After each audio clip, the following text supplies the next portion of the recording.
Hii ni kampeni ya Mvushe Mama Salama, kampeni inayomsaidia mama mjamzito kumpa elimu sahihi ya maandalizi ya ujauzito na maandalizi ya kujifungua. Leo nataka nikukumbushe kitu kimoja ambacho mama mjamzito anakifanya wakati wa kujifungua. Kuna baadhi ya maneno ambayo wanayatamka wakiwa wanajifungua. Maneno hayo yanakuwa kifungo wakati wa kujifungua kwa ujauzito mwingine. Ipo hivi, najua uchungu unauma. Sasa unapokuwa unajifungua unatamka maneno mabaya, unasahau kama safari ya kujifungua bado inaendelea. Sasa unapokuja kujifungua katika ujauzito mwingine, unapata shida kwa sababu tayari ulishaweka maagano ambayo yatakusumbua. Kwa hiyo nataka nikukumbushe kitu kimoja.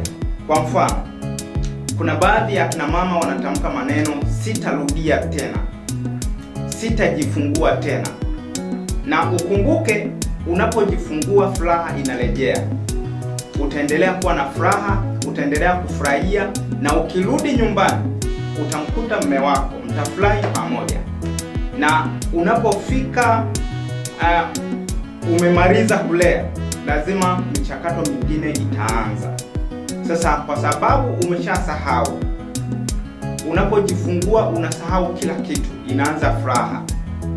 Unakuja unapata ujauzito mwingine ambao tayari ulishauwekea maagano ya vifungo.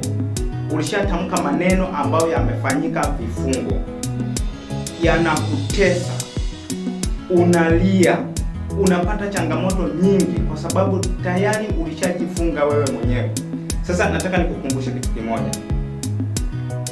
Ukiona kuna baadhi ya maneno ambayo uliyatamka wakati wa kujifungua, ukishajifungua jaribu kutengua hayo maneno ambayo uliyatamka. Anza kufuta. Futa kila kitu ambacho ulikitamka wakati wa kujifungua ili baadaye kisije kikakusumbua. Na kukumbusha, tupo na kampeni ya Mvushe Mama Salama. Kwa hiyo kama wewe ni mjamzito unasikia hii sauti, unasikiliza hii clip, unaweza ukatuma neno Mvushe kwenda 07694489 na sisi tutakuweka kwenye magrupu yetu ili uweze kupata elimu sahihi ya ujauzito na maandalizi ya kujifungua. Karibu sana.